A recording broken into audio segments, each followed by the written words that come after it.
Anyways, and then after that, there's a third test you take. Oh, I forgot.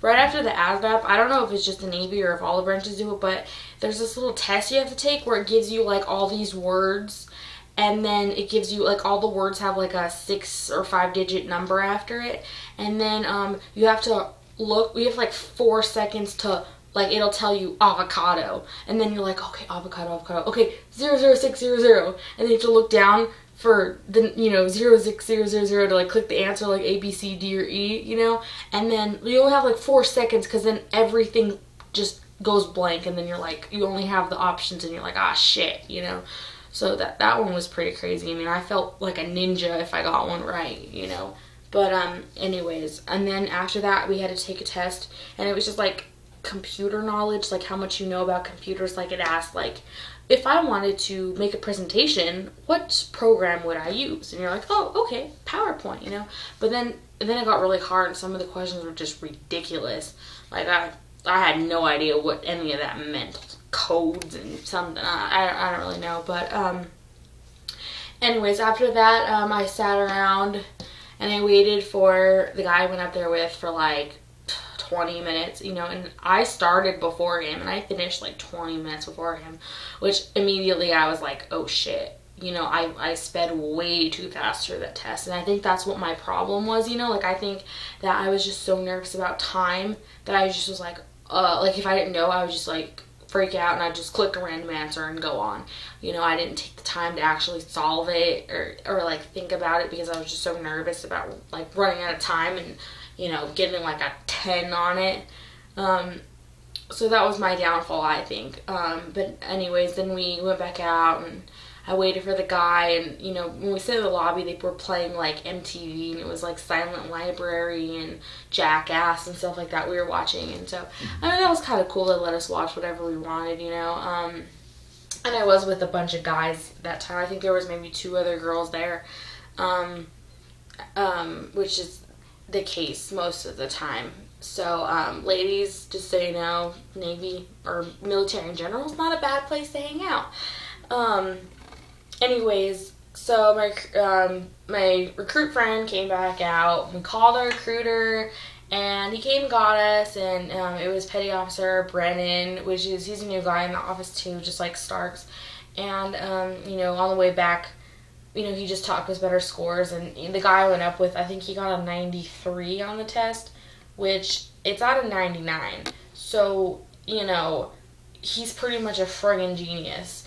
And I think he's going to go to be a Navy nuke, which, is a smart people job, obviously, and he's going to make a lot of money. He's going to do real well, so, proud of him.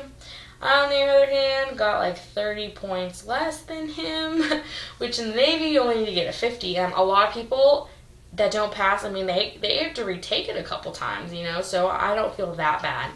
I qualify for like a third of the job still, so like I said, I don't feel that bad. At first I felt like shit, but then, the recruiters reassured me, it's a pretty good score because a lot of people fail in the first try, so I was alright with that. Well, then that Thursday he told me, Starks calls me on the phone and was like, hey, you want to get your job this week? And I was just like, yeah, it sounds pretty cool. So he's like, Thursday night, you're going to stay the night in the hotel, and Friday you're going to do medical processing, and you're going to get your job, and you're going to swear in.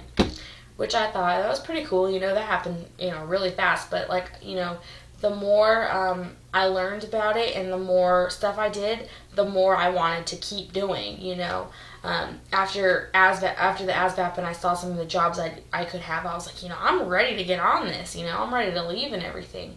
And now at the time, my recruiter told me that they're only accepting girls in, because I guess like guys are trying to get in so much that they're kind of giving the guys a rest and letting the girls process and go through boot camp and stuff first, to kind of give them a chance too. So the guys that I knew that left told me that their leaving dates were in like March, April, something like that. So if I had to guess, I'd say I'd be leaving sooner than that, since we get to go first, I guess. So then Thursday, I woke up at like 9. I got all ready and cute and curled my hair and I got all dressed up because I assumed there's going to be so many guys here. I'm not going to look like I do now, pretty much. And this is after all the running around I've been doing because of the Navy and all the working out, and you know, this is the result of that. So anyways, I got all cute and I went down to the office, and I met this guy that I was going to be riding up with that I'd seen a couple times around the office in the week I'd been there. And I learned that he got a 94 on the ASVAB, so this kid's a genius too. And his name's Munson. In the military, we call people by their last names. And at about 12:30, we were done looking through all the paperwork and putting it in like these little folders together. And so we drove out to the hotel, and he's the same recruiter as me, Starks. He took us up there, and you know,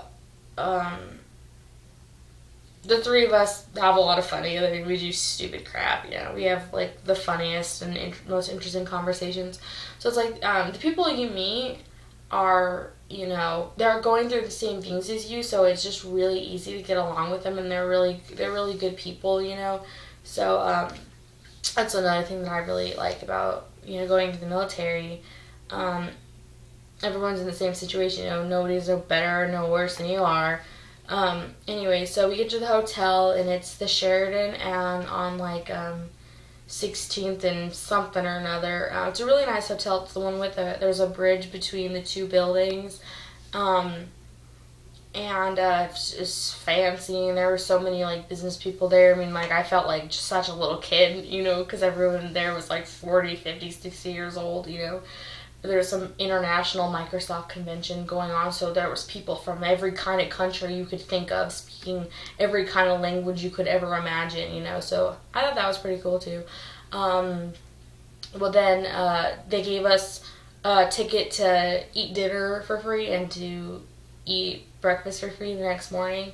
It told us, you know, dinner starts at 5 to 9, be in your bed by 10. You can go to the pool, there's a game room, there's a gym. You could just sit in the lobby and talk to people. You do whatever you want, you know, just whatever. And some recruiters told us, you know, we could go, like, walk around as long as we stay in the area. Just make sure you don't get, like, mugged or raped or anything, because then, you know, it's their fault. But some of the guys recruiters told me, they told them, you know, stay in your room and don't do anything else. So, you know, I guess it just depends, you know, on how much your recruiters trust you or not. So the guy I rode up with, Munson, we told each other, you know, we're going to go to dinner together. We'll invite our roommates. We'll invite whoever we find, and just, you know, try to meet people and stuff like that. So I get to my room, and my roommate was a tiny, skinny little blonde girl named Jenna. She was really nice, and she told me that this was like the first like trip she's ever taken, and she's never been by herself, like unchaperoned is what she called it before.